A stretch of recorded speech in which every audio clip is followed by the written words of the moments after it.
before we repeated the same simple makeup looks over and over again under different names like strawberry girl, tomato girl, cherry girl, makeup used to mean something. And yes, I'm talking about 2016, a year that the beauty community references often. But why? What was it about 2016 that made it so memorable? Because to be fair, a lot of the makeup looks that we associate with that year were also being worn in 2015, 2017, as well as 2018. So why does 2016 stand out so much in our memories? I want to unpack that today. I saw a video from another creator breaking down 2016 lore, and immediately I knew I had to do a beauty community version. Because I know so many of us look back on 2016 so fondly. It really was like the golden age of the beauty community, at least the one that exists here on YouTube, you know.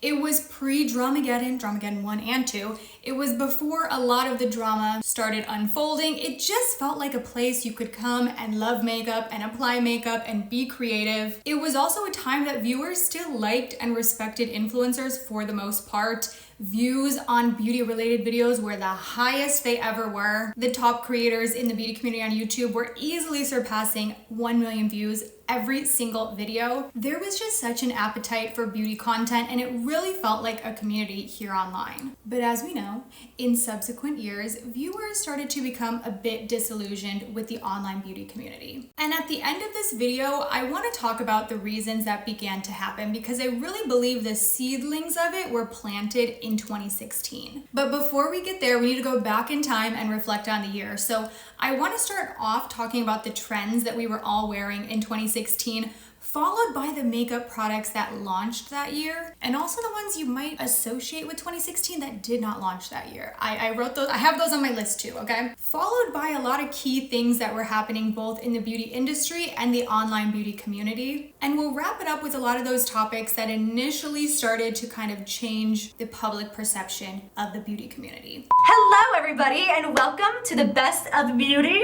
2016 edition. Hey! Okay, 2016 makeup. If I had to describe it in one word, that word would be bold. It was very glam. There were a lot of steps. There were a lot of layers. It was a lot of product. The eyebrows were basically blocks on our heads. 2016 makeup techniques borrowed from drag. We were learning baking and contouring. It was all about the bold highlight. You wanted to be seen from space. Like truly, 2016 makeup was the antithesis of 2020's makeup. Like you could split it down the middle. Everything that is popular today is the opposite of what was popular then. Today, light coverage skin tints. 2016, extreme coverage, high pigment. Today, blush. 2016, blush might as well have not existed yet. Today, dewy, glowy, natural. 2016, matte. Plus highlight and shimmer on your eyes, but everything else on the face was a flat matte. 2016 was also all about eyeshadow. These days, it's been reported that eyeshadow was dead and eyeshadow was out. 2016, we loved a bold glam lash, and it wasn't just any bold eyelash, it had to be mink eyelashes. Everyone was wearing mink eyelashes. These days, it's reported again that mascara is also dead. We probably could go on and on like category by category, but the easiest way to describe it is everything that is popular today was not popular then, and vice versa. Which is unsurprising to some extent. You know, trends are cyclical. They're always going to change and go in and out of popularity. And it's also not surprising to see things kind of swing back and forth like a pendulum. If one thing is super popular, inevitably the opposite will follow. Okay, the products. When I started compiling my list, initially I'm kind of just going off of my own memory and I'm looking into things that I thought came out in 2016. And to my surprise, most of the standout products that I would have assumed came out that year actually came out in 2015, like the Kylie lip kits, the Morphe 35O, Jaclyn Hill Champagne Pop, Too Faced Born This Way Foundation, Farsali Rose Gold Elixir. All of those products launched in 2015. And yet, I think they would all really still be very associated with 2016, which kind of speaks to our relationship with makeup at the time. 2016 was a magical time when a makeup product could be a year old and still be relevant and still be talked about and still be a favorite and still be used in videos. That is not the case anymore. If this came out 3 months ago, it's old news. But in 2016, makeup seemed to have a slightly longer life than it does today. So all of those 2015 launches that I just mentioned were still very popular and relevant in 2016, but let's go through the list of the standout products from that year. Obviously starting with the biggest hitter, the Anastasia Beverly Hills Modern Renaissance palette.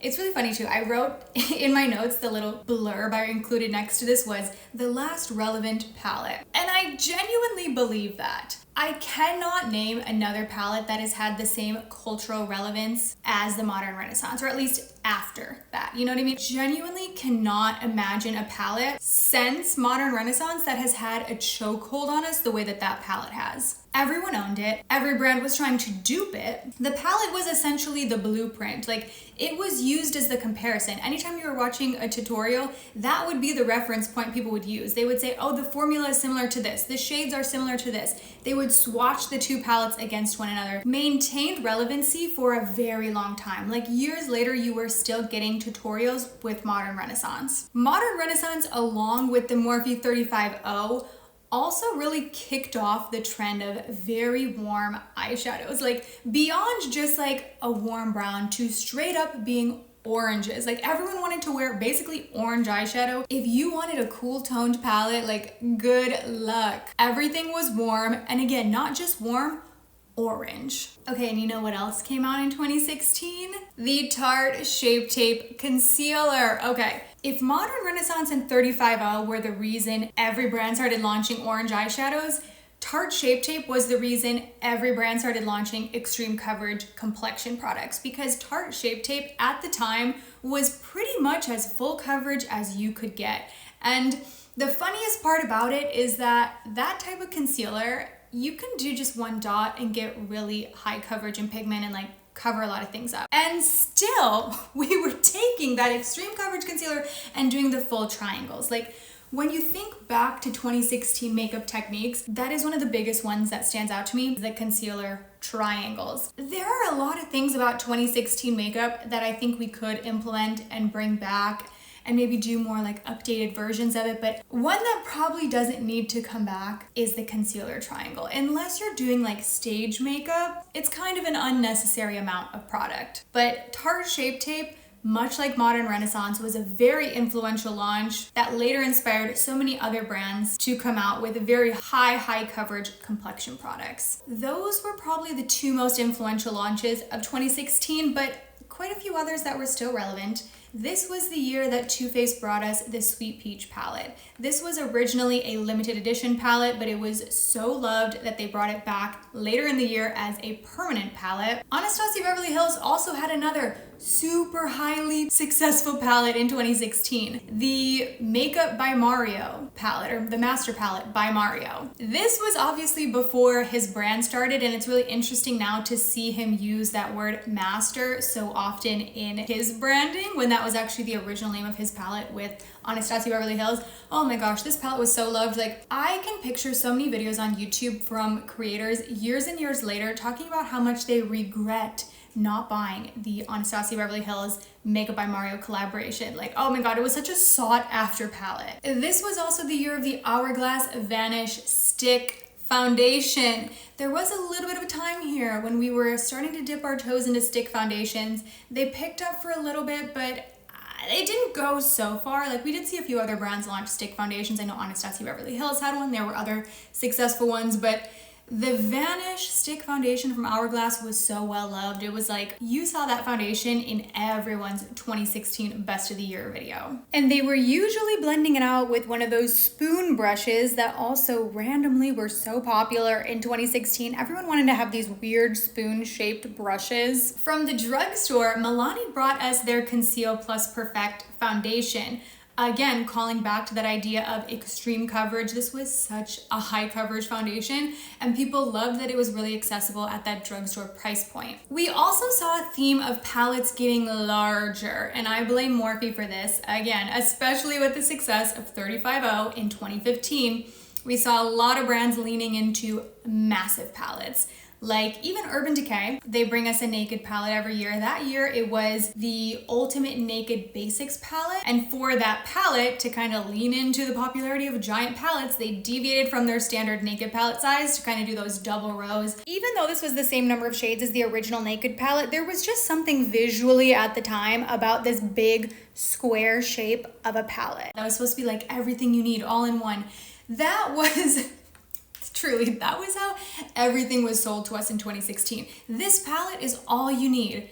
And yet then we would buy like 10 palettes that were all you need. But it was supposed to be like every eyeshadow palette was supposed to have every shade you need. We couldn't imagine dipping into 2 palettes at once. No, why do that when you can have 35 shades in one palette? This also inspired the popularity of face palettes again. It's supposed to be everything you need all in one. And speaking of face palette, that was when we got Jaclyn Hill's next collaboration with Becca. Again, 2015 was Champagne Pop. 2016, they did a new collection which included the face palette, very well loved, but there was some drama with this launch because they actually ended up pulling the eyeshadow palette collab due to poor quality. Now at the time, 2016, we didn't see influencer collabs at the quantity that we later did. So viewers were still pretty excited about them. Like, it was a cool thing. Champagne Pop collab from the year prior was wildly successful. So successful that even to this day in 2025, Becca is not even a brand anymore, but they still sell the Champagne Pop highlighter through Smashbox. This was before a lot of the drama happened, so the quality issues with this launch really played into that shift in public opinion about Jaclyn and influencer collabs as well. Because this was also the year that Too Faced collaborated with Nikkie Tutorials on their Power of Makeup palette. So the year prior, Nikkie Tutorials had one of the, actually it might be the most viral makeup video on YouTube of all time. Okay, no, I just checked and Michelle Phan had a few videos that surpassed this in views. However, the Power of Makeup by Nikkie Tutorials that she posted in 2015 has, as of today, 43 million views. So Too Faced wanted to capitalize on the success of that palette, and they did a collaboration with Nikkie. And much like the Jaclyn Hill palette, this one also came with its own drama. Consumers gave the palette terrible reviews. We then later found out that allegedly Nikkie received a different palette than the one that was being sold, and the palette that was being sold was of an inferior quality to the one that she tested. We also found out years later that Too Faced really screwed her over on this deal. They only paid her allegedly $50,000, even though it made them millions. And sure, on some level, it was up to her to advocate for herself in the contract. But I want to remind you that this was 2016. These are the early days of influencer marketing. It's really easy to look at this through a 2025 lens and think, oh, well, that was a silly mistake on her part. She should have known it would be so successful. But at the time, influencer being a job and a business was a new thing. So it makes sense that she might not have known better at the time. But in theory, she should have been getting a percentage of every palette sold. That was not the case. It was simply that flat fee rate. And I know $50,000, I say that and it's like, that's so much money. How could anyone complain about that? But it is such a small percentage of what Too Faced made off of that palette. For them to then also allegedly a different quality of palette, it was messy. It was a very messy launch. There were other influencer collabs that came out in 2016, like Manny MUA's collab with Makeup Geek, Kathleen Light's collab with Morphe. And again, I know we're viewing this from a 2025 lens, but I need you to put yourself into 2016. The relationship that viewers had with influencers in 2016 looked very different than it does today. I think there's a lot more transparency today that has influenced the way that viewers view influencers. Maybe I could have chosen a different word there, but you know what I mean. But at 2016, people were cheering on these creators to see them getting collabs with makeup brands, especially huge mainstream brands like Too Faced and Becca. Ooh, another palette. I don't want to forget this one. The Violet Voss Holy Grail palette. That was another big one. Again, very orange year. Less product focused, more brand focused from 2016. This was actually the year that Huda Beauty started selling makeup. So the brand launched in 2013. This was also one of the first influencer brands. And initially she sold eyelashes, mink eyelashes, of course, because that was all the rage in 2013. But for those first couple years, it was really just an eyelash brand until they introduced makeup in 2016. And they've made that really big pivot. And now I don't even think people associate Huda Beauty with originally being a lash brand. Like, we know of Huda as a beauty brand selling makeup, but 2016 was the first year they sold makeup. And it was actually the year that the rose gold textured shadows palette launched. Again, those red orange shades were everywhere. What else was happening on the brand side in 2016? Well, this was the year that Milk makeup launched. I know stick products are really popular now, but they were not as accessible in 2016. I would say just cream products in general were a lot harder to find. Like, yes, they existed, but not at the capacity that they do today. Another brand that launched in 2016 was Juvia's Place. And their Nubian palette in particular was the palette they launched that year that ended up getting them a lot of attention. It was really well loved, and specifically by Nikki Tutorials, who was one of the biggest YouTubers at the time in beauty. 2016 also signified a turn for two really big beauty brands of the time, Faced and Becca. Both brands were kind of at the top of their game in 2016, and that was when they were both acquired by Estee Lauder. And you could make the argument that the brands both kind of fell off after that acquisition. We know that Becca ended up closing down just a few years later. And when it comes to Too Faced, I know a lot of fans cite that acquisition as the time that marked a major change in the brand. Glossier also opened its first brick and mortar store in New York City in 2016. Also, e.l.f. opened their second in-person store in New York City. They had one that had opened in 2013, and in 2016 they opened their second. Those have both closed, but with Glossier and their retail stores, they now have locations all over the US, plus some in London. But that first retail store was really what kicked everything off for Glossier. Later on, they opened even more immersive and Instagrammable stores that really served both as a retail location, but also kind of the backdrop of an Instagram photo. And Instagram really was king in 2016. This was pre-TikTok. Instagram was huge, Snapchat was huge. And actually, I was curious when Snapchat introduced their filters, because I remember the facial filters being a really big thing in 2016. They actually launched facial filters in 2015, but they got even more popular in 2016. So much so to the point that NBC actually coined 2016 the year of the Snapchat filter. It was all about the flower crown, the puppy dog filter. This was the first time we were being exposed to something like this. I remember with the puppy dog filter and the flower crown filter, people really loved those because it smoothed out the skin.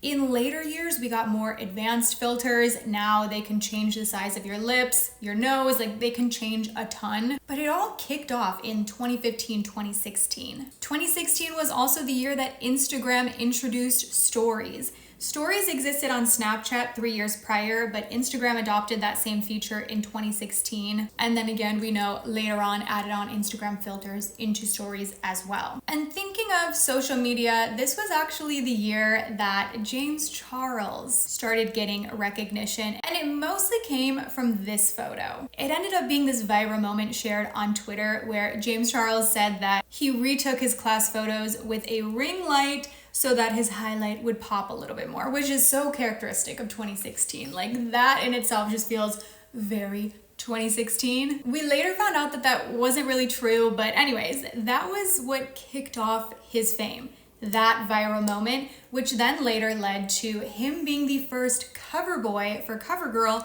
in 2016. And again, this was almost a decade ago. A lot has happened since with James Charles and other creators. But again, as I keep repeating, I think this was the year that the bubble started to burst. This was when we were starting to get reactions to influencer culture. Again, these are the early days of influencing being a job. There weren't as many laws in place. The FTC has cracked down on these things a lot more, but influencers were not being transparent about things that were ads. They were not being transparent about their affiliate codes. There was a time where a lot of viewers thought these codes were just for the viewer to get a discount without recognizing that there was also a relationship between that creator and that brand. But a lot of this started coming to light in 2016. And again, this was the year people started to become pretty disillusioned with influencers. It really kicked off this year. Again, the big Dramageddons that are often referenced happened later, but we did have a lot of pretty big drama in the beauty community this year, including the multiple palettes with influencers launching with poor quality.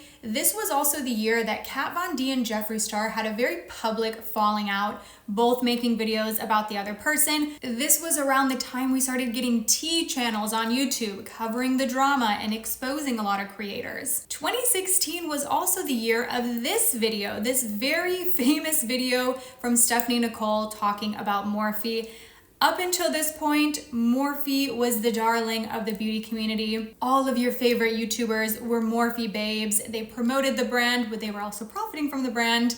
A lot of people didn't know it at the time, but this video from Stephanie Nicole really critiqued the quality of Morphe, but also exposing the brand for allegedly being private labeled, which basically means they're not creating their own products. And she shared side-by-sides of products from both. And at this point, viewers were feeling a little bit duped. And at the same time a lot of this is being exposed, viewers are watching their favorite creators go on elaborate trips.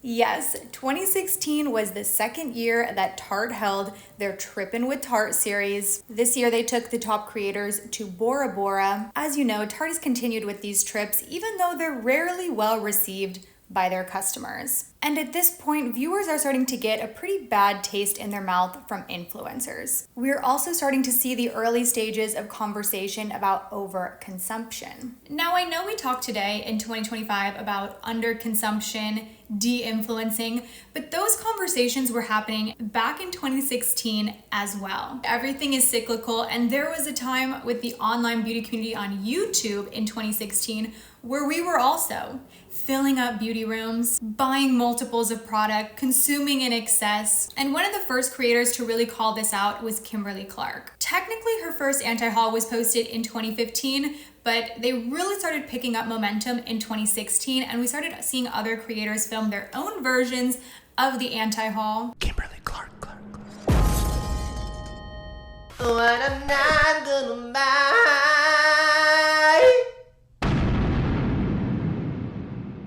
At the time, she was one of the first and only creators calling this out, that hey, all these palettes look the same, you have all these products, you don't need to buy the same things over and over again. So at this point, we're starting to get the critiques of influencers, we're starting to get the critiques of overconsumption in the beauty community in general. Now, the momentum on these conversations has obviously grown since then, but a lot of these seeds were first planted in 2016. It was a really big year for the beauty community here on YouTube. So it makes sense to me that we reference it so often. Were there any moments that stood out to you from 2016, especially any that I didn't cover today? Let us know down below. I hope you enjoyed this conversation about 2016 lore. Thank you so much for watching, and I will go ahead and see you in my next one. Bye.